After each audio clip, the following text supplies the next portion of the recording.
Hello, friends, and welcome to the Exams Made Simple. And we are back again with the Hindu Complete Newspaper Analysis for 20th of July 2022. 20 जुलाई 2022 का the Hindu newspaper analysis देखेंगे। बहुत ही प्यारा newspaper आया है आज का, तो बहुत अच्छे अच्छे आर्टिकल्स, एडिटोरियल्स हम डिस्कस करेंगे। जो लोग पहली बार हैं वो ट्रस्ट दिखाएं, बने रहें, आपको कंटेंट पसंद आएगा। जो लोग ऑलरेडी जुड़े हुए हैं, अगर कंटेंट उनको अच्छा लगता है तो please do like it, do share it among your friends as well. इसके साथ ही यूपीएससी का पूरा जो कोर्स हमने स्टार्ट किया, उसकी क्लासेस चल रही हैं अभी। I think polity, ancient India और जियोग्राफी 3 सब्जेक्ट से स्टार्ट हुआ है। तो अगर आप लोग ज्वाइन करना चाहते हैं तो नीचे डिस्क्रिप्शन कमेंट में लिंक है, वहाँ से आप ज्वाइन कर सकते हैं। क्लासेस आपको रिकॉर्डेड और लाइव दोनों अवेलेबल फॉर्म में रहेंगी। स्टार्ट करते हैं सबसे पहले सवालों के साथ, जिनके जवाब आपको देने हैं। पहला सवाल है, cabinet mission plan of 1946 included. तो कैबिनेट मिशन प्लान में क्या चीज़ इंक्लूडेड थी? First, a nominated constituent assembly. Second, partition of India. Third, provinces will have full autonomy for residual powers. आपको बताना है कौन सी चीज़ें थी। 1 and 2, 3 ओनली, 1 and 3 या 2 and 3। क्वेश्चन नंबर 2 था, cabinet mission plan of 1946 include, ये क्वेश्चन तो हो गया, सॉरी। सेकंड क्वेश्चन इसमें यहाँ पे है, which of the following pairs is not correctly matched. इसमें से कौन सा करेक्टली मैच्ड नहीं है? A is Dalhousie Wood's dispatch, second is William Bentinck Kol rebellion, third is Lord Wellesley Fort William college, and D is Metcalfe Vellore mutiny. This is question number 2।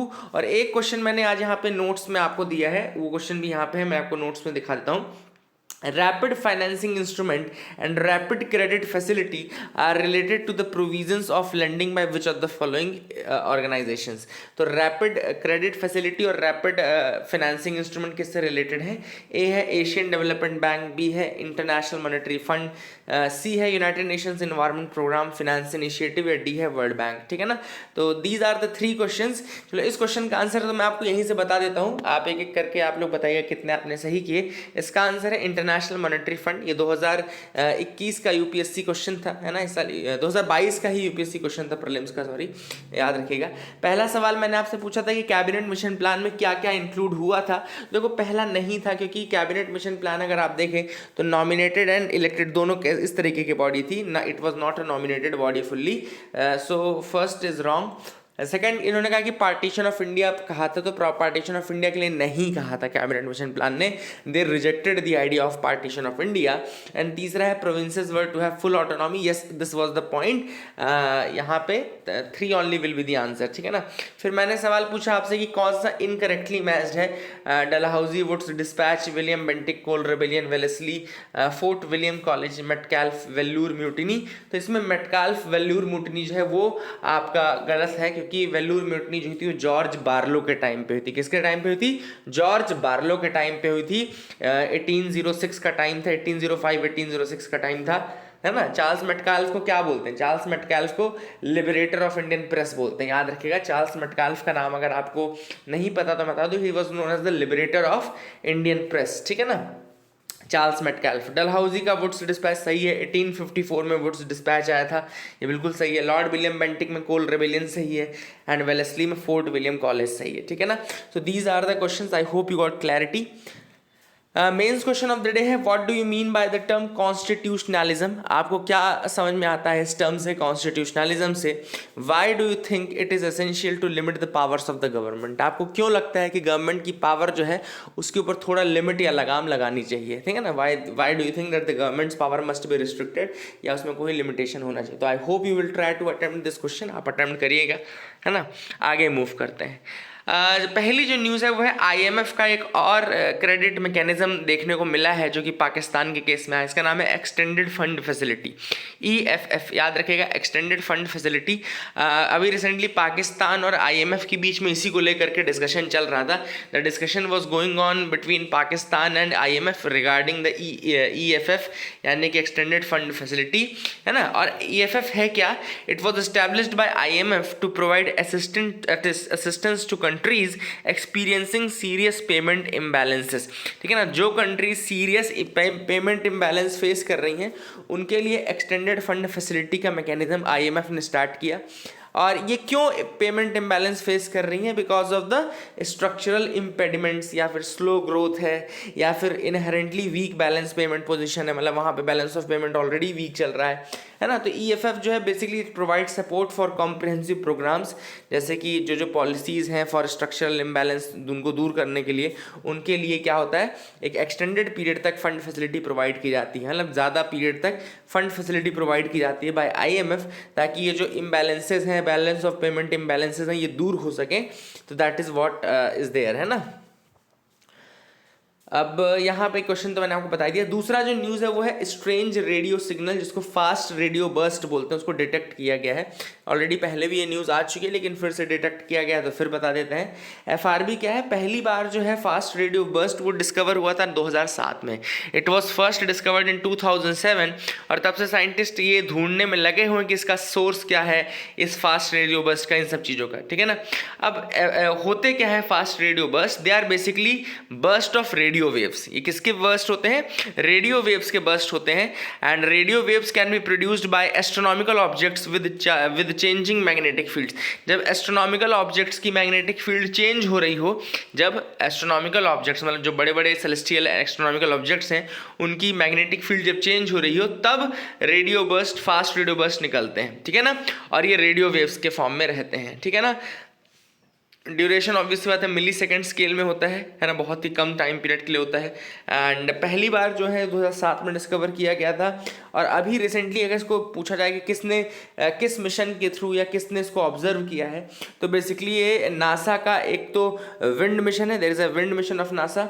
एक NASA का ही project है जिसको बोलते हैं survey for transient astronomical radio emission 2, STARE 2 programme. STARE 2, ये देखो लिखा हुआ है यहाँ पे, ये गलत मत करना, STARE 2, STARE, STARE 2 programme NASA का ही प्रोग्राम है। फुल फॉर्म में इसका survey for transient astronomical radio emission 2, ठीक है ना। और एक है नासा का विंड मिशन, तो नासा का ही एक है कौन सा, विंड मिशन, और नासा का स्टेयर 2, ये दोनों नाम आप याद रखेंगे। आई hope you will remember these 2 projects. यहाँ देखते हैं over 1.6 lakh Indians gave up citizenship last year. अगर आप लास्ट ईयर की बात करें तो 1,60,000 इंडियंस ऐसे हैं जिन्होंने अपनी सिटीजनशिप छोड़ दी। और ये नंबर जो है ये हाईएस्ट है पिछले 5 सालों का। MHA का डेटा आया है, पिछले 5 सालों में हाईएस्ट नंबर ऑफ इंडियंस हैं who have left the citizenship of India. So that is not a very good thing for us, है ना। जब भी आप कोई मेंस आंसर राइटिंग करेंगे तो इस फैक्ट का इंक्लूड कर सकते हैं, या ऐसे राइटिंग आप करें तो इस फैक्ट को इंक्लूड कर सकते हैं, है ना। अगर कुछ इंडिया की सोसाइटी, पॉलिटी, इकोनॉमी से रिलेटेड कोई आर्टिकल आया तो, है ना। यहाँ पे देखो, अगर आप देखो सबसे अधिक जो लोग जा रहे हैं वो जा रहे हैं टुवर्ड्स USA, है ना। 78,000 इंडियंस आउट ऑफ 1,60,000 ने तो USA बस की ले ली है सिटीजनशिप। अब आप सोच सकते हैं, उसमें के बाद ऑस्ट्रेलिया की ली है लगभग 23,533 लोगों ने, कनाडा की सिटीजनशिप 21,597, फिर UK में 14,000, इटली में 5,900, नीदरलैंड्स में 2,187, न्यूजीलैंड में 2,600, सिंगापुर में 2,500, US में बता ही दिया आपको, पाकिस्तान के भी 41 गए। अब आप सोच सकते हैं जो मीम्स आते हैं और कई बार आते हैं ना कि पाकिस्तान चले जाओ ये वो, तो कुछ 41 ऐसे लोग हैं जिन्होंने सीरियसली ले लिया इसको और चले भी गए हैं, ठीक है ना। अब देखते हैं वो वापस भी आएंगे शायद। नेपाल में 10 गए हैं, ठीक है ना। तो ये एक डेटा है जो कि दिखाता है कि कहीं ना कहीं जो मतलब there can be many reasons, there can be many push and pull reasons. अगर आपको माइग्रेशन का पता हो तो there are push reasons, there are pull reasons, है ना। तो जब भी आपको कभी आंसर लिखना होगा तो पुश रीजन और पुल रीजन दोनों लिखेगा। अब अमेरिका में तो भैया बहुत सारे पुल रीजन्स है कि वहाँ पे सैलरी ज़्यादा है, वहाँ पे लाइफस्टाइल ज़्यादा है, अच्छी है, वहाँ स्टैंडर्ड ऑफ लिविंग अच्छा है, तो ये सारी चीज़ें ऑलरेडी हैं, है ना। That is the thing. आगे मूव करते हैं, देखते हैं और क्या इंपॉर्टेंट न्यूज़ आर्टिकल्स है जिनके बारे में हमको डिस्कस करना है। तो you can move ahead with me, आप मेरे साथ आगे बढ़ सकते हैं यहाँ पे। तो यहाँ पे ऐसी कोई न्यूज़ नहीं दिख रही होगी आपको। Now English gets a push in Chhattisgarh schools. अब छत्तीसगढ़ में एक प्रोग्राम स्टार्ट किया गया है ना, इंग्लिश को थोड़ा पुश देने के लिए। इसका नाम है भेंट मुलाकात, मीट एंड ग्रीट प्रोग्राम। तो अगर आपसे कोई पूछे कि भेंट मुलाकात प्रोग्राम या मीट एंड ग्रीट प्रोग्राम कहाँ का है, तो छत्तीसगढ़ का स्पेसिफिक प्रोग्राम है वैसे, but it's a very good programme, जिसमें CM खुद, जो चीफ मिनिस्टर खुद है, वो अलग अलग स्कूल्स में जा करके विजिट करेंगे, है ना। एंड अलग अलग स्कूल्स में जा करके कि वहाँ बच्चों से छत्तीसगढ़ी में सवाल पूछेंगे जिसके जवाब उनको हिंदी इंग्लिश में देने होंगे। ठीक है, that is a good approach कि छत्तीसगढ़ी में सवाल पूछेंगे, इंग्लिश में आपको जवाब देने हैं। Know that is a good initiative, है ना। एंड अब ये जो भी इसका मोटिव जो भी हो, देखो मैं I am not discussing the motive कि ये मोटिव क्या है, पॉलिटिकल मोटिव है कि नहीं है, that is, but overall the approach is right, है ना, अप्रोच सही है, उसकी हमको तारीफ करनी चाहिए। एंड इससे ऑब्वियसली बात है, ऐसे स्कूल्स उन्होंने खोले हैं जिससे क्वालिटी ऑफ एजुकेशन बढ़े, जो रिप्रेजेंटेशन है बच्चों का वो अच्छा हो। प्लस इसमें ये काफ़ी इंक्लूसिव स्कूल्स हैं, एससी और एसटी जो ट्राइब्स के लोग हैं उनको भी काफ़ी अच्छे से एडमिशन मिलता है ना। और उनका भी जो लेवल ऑफ इंग्लिश स्पीकिंग होगा, इंग्लिश मीडियम स्कूल्स हैं तो ऑब्वियसली वहाँ पे भी उनको इम्प्रूवमेंट देखने को मिलेगा। तो I hope you got clarity regarding that, आपको समझ में आ गया होगा। आगे मूव करते हैं एडिटोरियल ऑफ द डे में। पहला जो एडिटोरियल है, जो लीड एडिटोरियल है, वो है Chile marks a notch in global constitutionalism. अब चिली आप सबको पता होगा कि ये साउथ अमेरिकन कंट्री है। This is a thing which you we all know. जैसे अगर आप साउथ अमेरिका का इस तरीके से मैप देखो, है ना, ऐसे ही है ना साउथ अमेरिका का मैप, तो ये वाला जो पूरा पार्ट है यहाँ पे ऐसे यहाँ तक, ये ऊपर चिली है, नीचे फिर पेरू है, फिर यहाँ पे पेरूवियन करंट और ये सारी चीज़ें हैं। तो ये चिली आपको पता होना चाहिए कि साउथ अमेरिकन कंट्री है, पहली चीज़ तो ये। अब चिली ने क्या किया, देखो क्या हुआ था, मैं आपको बताता हूँ। 2019 में बहुत सारा प्रोटेस्ट चालू हो गया चिली में। एंड ये प्रोटेस्ट क्यों हो रहा था, क्योंकि वहाँ पे सोशल इनइक्वालिटीज़ बहुत ज़्यादा बढ़ गई थी। लिख लीजिए आप लोग। अब ये जो आर्टिकल है ये आपका GS 2 से रिलेटेड है, याद रखिएगा। This article is related to GS 2, आप इसको मार्क कर लीजिए। GS 2 का आर्टिकल है, क्योंकि इसमें एक तो अब आप लोग नोट्स में क्या करेंगे, इसको GS 2 वाले लूज पेपर्स में रखेंगे ना, और इसको GS 2 का अलग सेट बनाएंगे, है ना, तो ताकि जब बाद में आपका एग्जाम में रिवीजन हो या पेपर में आप मेंस दे रहे हैं और GS 2 का पेपर है, तो आप एक बार ये सारे टॉपिक्स घुमा करके देख लें। तो देखो 2019 में क्या था, वहाँ प्रोटेस्ट चालू हुए, उसके रीजंस लिख लो पहले। पहला रीज़न था कि चिली में सोशल इनइक्वालिटी बहुत ज़्यादा थी, कॉस्ट ऑफ लिविंग बहुत ज़्यादा थी, ठीक है ना, गवर्नेंस बहुत पुअर हो गया था, है ना, करप्शन के केसेस बहुत ज़्यादा बढ़ने लगे थे, ये सारी चीज़ें थी वहाँ पे, ठीक है ना। अब यहाँ का जो कॉन्स्टिट्यूशन है, हिस्टोरिकली अगर देखें तो 1980 में ड्राफ्ट हुआ था चिली का कॉन्स्टिट्यूशन, वो भी मिलिट्री रिजीम के अंतर्गत, ठीक है ना। तो ऑगस्टो पिनोशे थे उस समय चिलियन कॉन्स्टिट्यूशन उसके हेड, और ऑगस्टो पिनोशे के अंतर्गत 1980 में इनका कॉन्स्टिट्यूशन ड्राफ्ट हुआ था। हाँ, तो लोग basically people were not very happy with that, है ना। Chilean constitution embodied what popularly known as Chicago school economics. तो इसको शिकागो स्कूल इकोनॉमिक्स भी बोलते हैं। जो चिलियन कॉन्स्टिट्यूशन था पहले का, उसको शिकागो स्कूल इकोनॉमिक्स भी बोलते हैं, ठीक है ना। और जिसके अंदर मार्केट डीरेगुलेशन किया जाता है ना। It was not just a policy choice but encoded in the constitution. तो ये कुछ अलग अलग, हम ये नहीं देखेंगे क्या था क्या नहीं था, बस उसका कॉन्स्टिट्यूशन से लोग खुश नहीं थे। People were not happy with the constitution because इससे इनइक्वालिटी बढ़ रही थी, डिस्क्रिमिनेशन बढ़ रहा था, सोशल इनइक्वालिटी जो है बहुत ज़्यादा थी, ठीक है ना। तो ऑब्वियसली अब लोगों की डिमांड क्या थी 2019 में जब ये हुआ, तो लोगों की डिमांड ये थी कि जो ऑगस्टो पिनोशे का कॉन्स्टिट्यूशन था उसको हटा करके एक डेमोक्रेटिक कॉन्स्टिट्यूशन बनाया जाए। Democratic constitution should be there, ठीक है ना।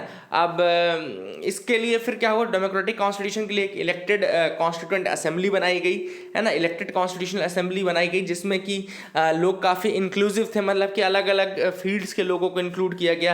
इनफैक्ट यहाँ पे सेक्शुअल माइनॉरिटीज़ तक को इंक्लूड किया गया। तो काफ़ी इंक्लूसिव कॉन्स्टिट्यूएंट असेंबली बनाई गई चिलियन गवर्नमेंट के लिए, चिलियन उसके लिए कॉन्स्टिट्यूशन के लिए, ठीक है ना।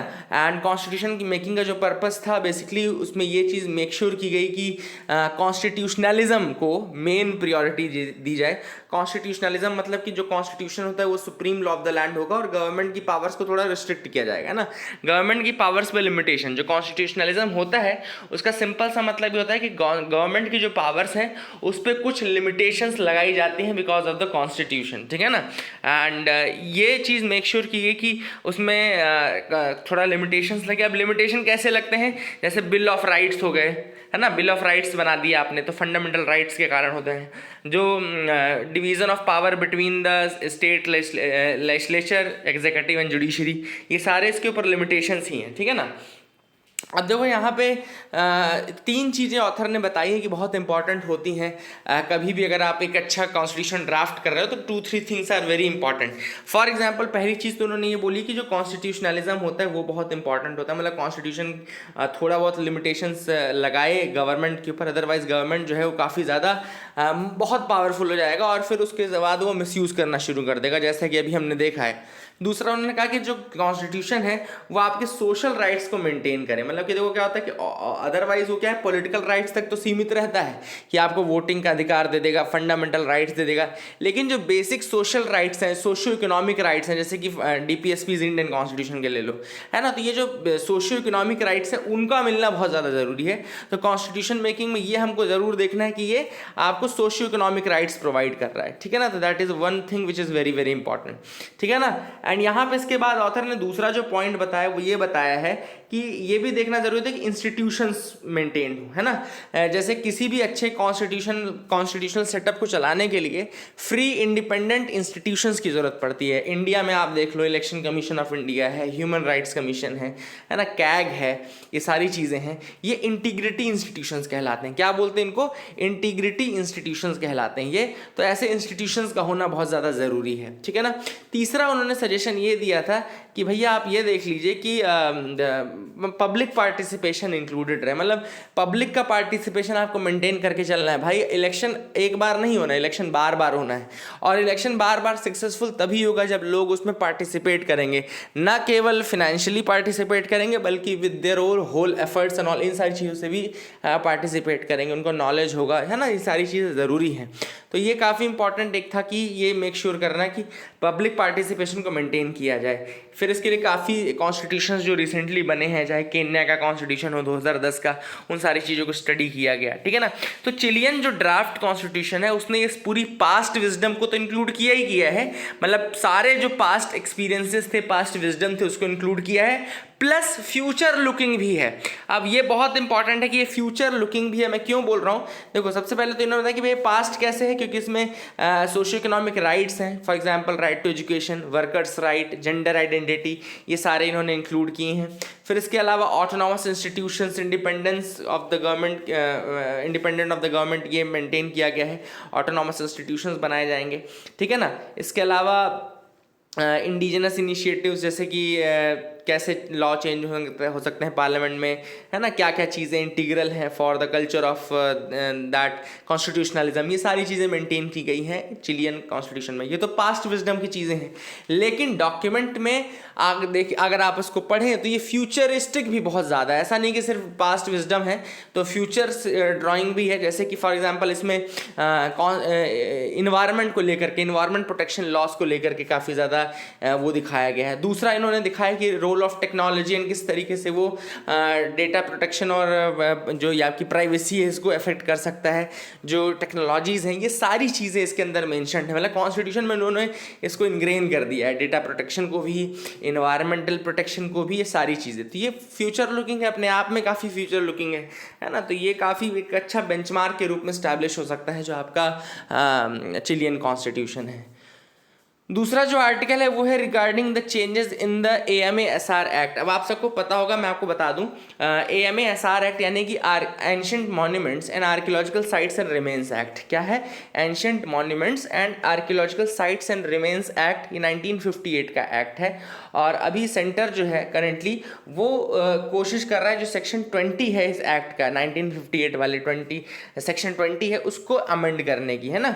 ये लास्ट अमेंडेड हुआ था 2010 में। 2010 में जब ये अमेंड हुआ था तो उसमें ये कहा गया था कि it will prohibit the construction within 100 metre radius of all the archaeological survey sites of India, है ना। ASI की जितनी भी प्रोटेक्टेड मॉन्यूमेंट्स हैं उसके बाहर का 100 मीटर जो रहेगा वो बिल्कुल प्रोहिबिटेड रहेगा फ्रॉम एनी कंस्ट्रक्शन, एंड उसके बाद का जो 300 मीटर का रेडियस है वो रेगुलेटेड रहेगा, दैट विल बी रेगुलेटेड। मतलब यहाँ पे मैं आपको एक उसमें दिखा देता हूँ। अगर मान लो ये कोई साइट है, दिस इज द साइट, तो इसके 100 मीटर तक का जो एरिया है वो तो बिल्कुल प्रोहिबिटेड है फ्रॉम कॉन्स्टिट्यूशन फ्रॉम कंस्ट्रक्शन। और ये जो फिर ये 300 मीटर तक का जो एरिया है, मतलब 100 के बाद जो 300 मीटर तक का एरिया है वहाँ बिल्कुल वो रेगुलेटेड रहेगा। मतलब वहाँ पे भी आपको आर्कियोलॉजिकल सर्वे ऑफ इंडिया से परमिशन लेनी पड़ेगी कि क्या कर सकते हैं क्या नहीं कर सकते हैं, ठीक है ना। लेकिन जो नया बिल है वो प्रपोज कर रहा है कि जैसे अभी देखो क्या है, अभी एक प्रॉपर लिमिट है, मतलब हर साइट में ये तो फॉलो होना ही होना है कि 100 मीटर और 300 मीटर, ठीक है ना, प्रोहिबिटेड और रेगुलेटेड जोन। लेकिन अब जो है वो कह रहे हैं कि आर्कियोलॉजिकल सर्वे ऑफ इंडिया को ज़्यादा पावर हम देंगे और अमेंड करके ये कह दिया है कि अब archaeological survey of India decide कर सकती है, एक कमेटी के थ्रू डिसाइड कर सकती है कि कितने मीटर इसमें प्रोहिबिटेड रखना है, कितने इसमें रेगुलेटेड रखना है। तो लोगों का ये कहना, जो क्रिटिक है उनका ये कहना है कि अगर आप इस तरीके की पावर दे दोगे तो फिर उसको ASI जो है इसका मिसयूज़ भी कर सकता है ना, कहीं पे मिसयूज़ करप्शन को भी बढ़ा देगा। भाई अब ये उनके हाथ में है। ऑब्वियसली कुछ लोग तो चाहेंगे कि कंस्ट्रक्शन 50 मीटर से ही शुरू हो जाए, कुछ लोग चाहेंगे कि जितना क्लोज वो आ सकें मॉन्यूमेंट्स के उतना अच्छा है, बट ऑब्वियसली इससे बहुत सारी प्रॉब्लम्स होंगी क्योंकि ये जितने भी मॉन्यूमेंट्स रहते हैं बहुत ही फ्रेजाइल स्टेट में रहते हैं और अगर थोड़ा बहुत भी कंस्ट्रक्शन इस तरह की एक्टिविटीज़ होती हैं अगल बगल तो हो सकता है कि इनका डिस्ट्रक्शन या इनके ऊपर इंक्रोचमेंट हो जाए, है ना।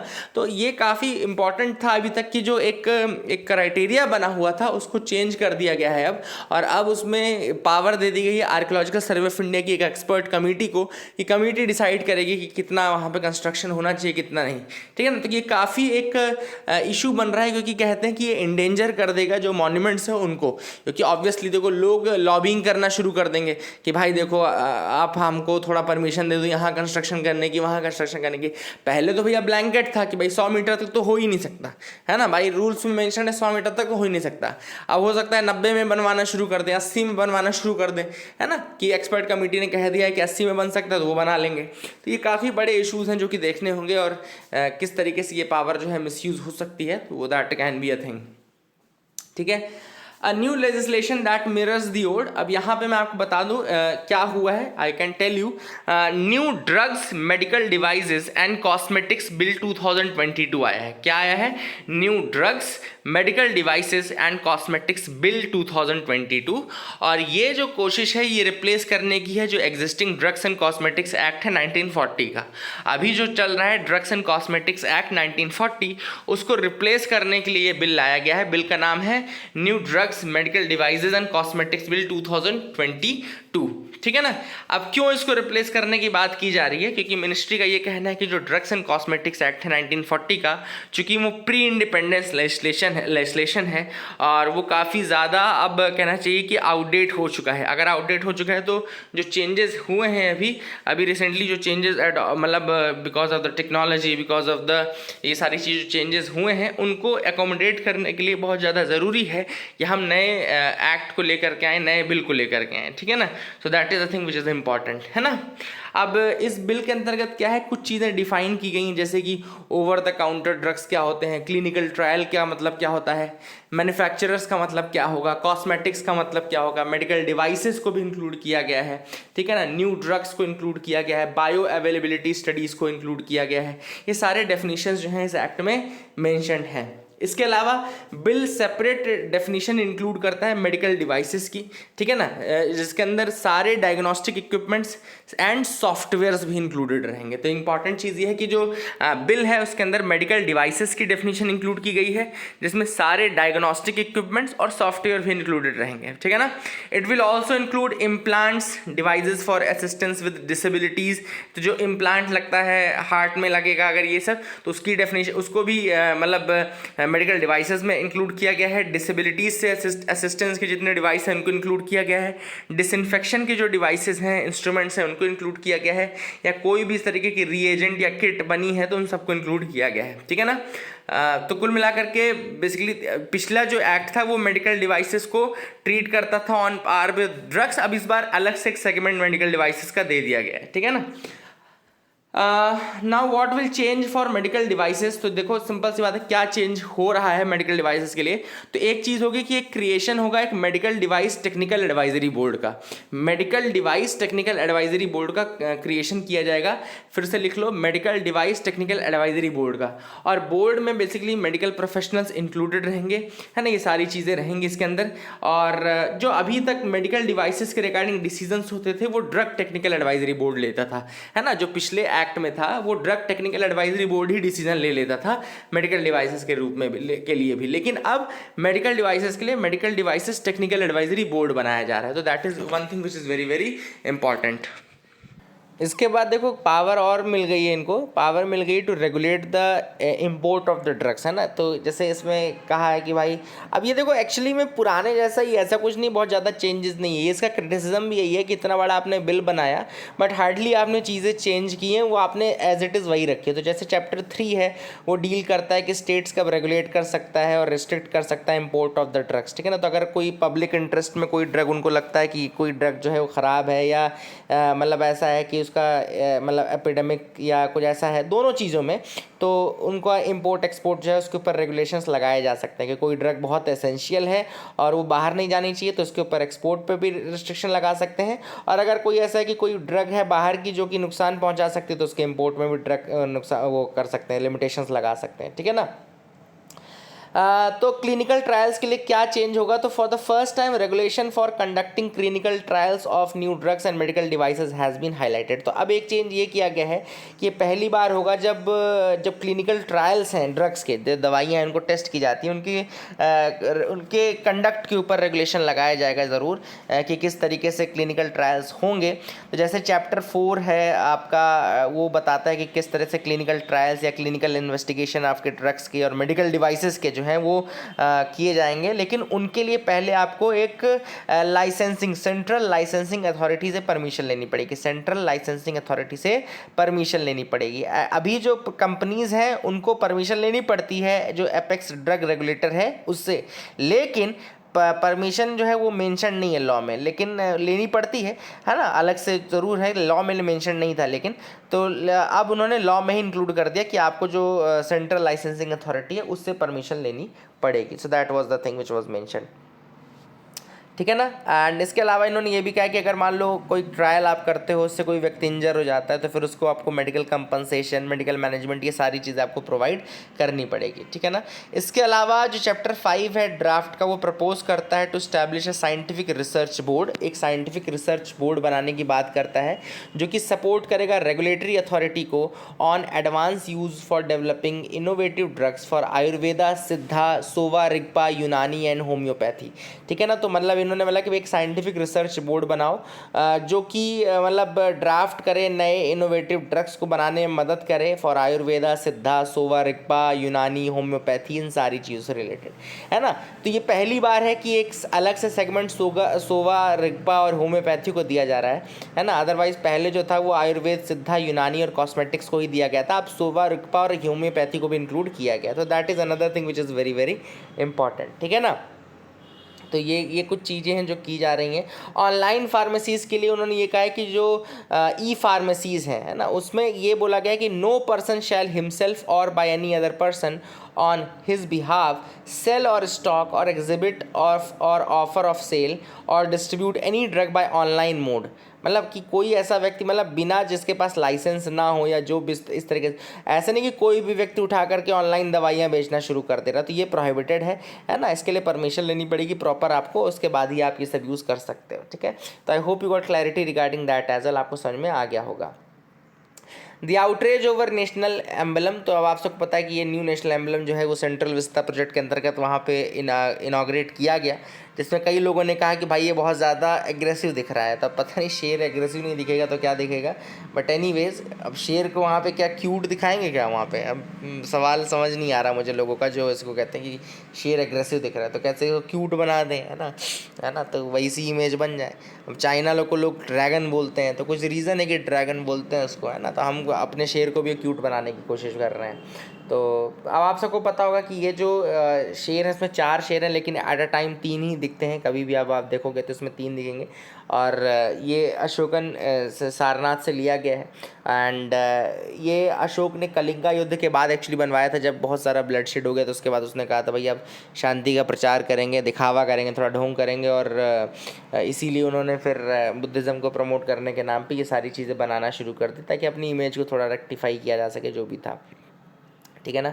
इंडिया का जब इंडिपेंडेंस मिला तो कॉन्स्टिट्यूएंट असेंबली ने डिसाइड किया कि सारनाथ पिलर को नेशनल एम्बलम के रूप में चुना जाएगा, because it was the epitomisation of power, courage, confidence of the free nation, उसको शोकेस करता है ना। This emblem depicts a 2 dimensional sculpture with the word Satyamev Jayate. इसमें 2 डायमेंशनल स्कल्पचर है, सत्यमेव जयते लिखा है, जो कि मुंडक उपनिषद से लिया गया है। ट्रुथ अलोन ट्रायम्स, केवल सत्य की ही जीत होती है, मुंडका उपनिषद से लिया गया है, देवनागरी स्क्रिप्ट में लिखा है। 26 जनवरी 1950 को लायन कैपिटल जो शो की थी एट सारनाथ, इसको ऑफिशियली नेशनल एम्बलम के रूप में लिया गया, ये भी आप याद रख सकते हैं, है ना। And this emblem represents the seal of Republic of India. Obviously this emblem ये क्या है, भारत की रिपब्लिक ऑफ इंडिया की सील भी है, ठीक है ना। इसको बनाने का काम उस समय नंदलाल बोस जी के 5 स्टूडेंट्स ने किया था, जिनका नाम था जगदीश मित्तल, कृपा सिंह शेखावत, गौरी भंजा, दीनानाथ भार्गव। दीनानाथ भार्गव ये वो व्यक्ति हैं जिन्होंने शुरू के 30 पेजेस आपके कॉन्स्टिट्यूशन के भी लिखे हैं, तो ये काफ़ी इंपॉर्टेंट रोल इन लोगों ने प्ले किया था, है ना। And that is a thing which is important. ये का इंपॉर्टेंट चीज़ें हैं। सारनाथ में उनका धर्मचक्र प्रवर्तन, पहला गौतम बुद्ध का सरमन भी हुआ था, तो ये भी इंपॉर्टेंट चीज़ है। और ये जो इसमें अगर आप देखें इस लॉयन कैपिटल को, तो इसमें आपको और एनिमल्स भी दिखेंगे, जैसे कि इसमें एक आपको lion, a bull and an elephant will be there in clockwise direction, है ना। एंड इन जो ये 4 एनिमल्स हैं, they are said to be the guardians of the 4 directions, है ना, 4 डायरेक्शंस के हैं। इसमें हॉर्स है, लॉयन है, बुल है एंड एलिफेंट है। Horse, lion, bull and elephant which are the guardians of 4 directions, है ना। इसके अलावा इसमें 24 स्पोक्स व्हील है ना, आप सबको पता है। इसमें चारों साइड्स में 24 स्पोक्स व्हील है। एंड इसके अलावा ये जो है ये माउंटेड है एक इन्वर्टेड लोटस में, तो इन्वर्टेड लोटस में ये माउंटेड है, ये आपको पता होना चाहिए। These are the things which are there. I hope you got clarity. Wormholes का नाम यहाँ पे लिखा है, तो मैं आपको बता दूँ एक्चुअली वर्म होल्स क्या होते हैं। They act as a bridge or a shortcut between 2 points in space time. तो स्पेस टाइम का जो कंटिनम है उसमें 2 पॉइंट्स हैं, जो ये 2 पॉइंट्स हैं, तो इनके बीच का एक शॉर्टेस्ट डिस्टेंस होगा या शॉर्टकट होगा, वही वर्म होल कहलाता है। एक्चुअली वर्म होल अभी भी थ्योरी में ही है, वो रियलिटी में एग्जिस्ट करता है कि नहीं इसका ऑब्जर्वेशन नहीं किया गया है। बट वर्म होल थ्योरी ये पॉस्टुलेट करती है कि जो 2 स्पेस टाइम में पॉइंट्स हैं, स्पेस टाइम जो कंटिनम है यूनिवर्स का, उसमें जो 2 पॉइंट्स हैं उनके बीच में एक शॉर्टकट या फिर लॉन्ग जर्नीज को शॉर्ट करने के लिए एक पाथ होता है, वही पाथ आपका वर्म होल कहलाता है, ठीक है ना। लेकिन वर्म होल से बचने की ज़रूरत है, क्योंकि ये आपको बहुत ज़्यादा सडनली ये कोलैप्स या सडनली ये कुछ ऐसे एग्जॉटिक मैटर के पास ले जा सकता है जो कि आपके लिए नुकसानदायक हो। तो worm hole is actually shortcut जो कि 2 पॉइंट्स को करीब लाता है, ठीक है ना। और ये काफ़ी इंपॉर्टेंट है कि इससे ये बेसिकली जो थ्योरी ऑफ रिलेटिविटी थी एल्बर्ट आइंस्टीन की, इसके बाद इसको प्रपोज किया था लुडविग फ्लैम ने। याद रखिएगा इसको प्रपोज किसने किया था, लुडविग फ्लैम ने। और ये 1916 में प्रपोज किया गया था लुडविग फ्लैम द्वारा। I hope you got clarity regarding that as well, आपको समझ में आ गया होगा। All states agreed to GST change on food items. तो अब आप सबको पता होगा कि अब दूध, दही और ये सब जो पैकेज्ड आते हैं, इन सब में जीएसटी लगाया जाएगा, ताकि जो लीकेज है जीएसटी का उसको कम किया जा सके, बेस बढ़ाया जा सके, टैक्स बेस बढ़ेगा, है ना। और ये चीज़ क्लियर की गई कि जो ओपन में अगर आप दूध दही ले रहे हैं खुली पन्नी में, तो उस पर नहीं लगेगा, लेकिन आप पैकेज्ड और ये प्री पैक्ड ही लेंगे तो इसमें आपको लगेगा। तो that is a thing which is important. I hope you got clarity. So that is it for the day friends. Keep loving us, keep sharing us. Thank you and have a nice day.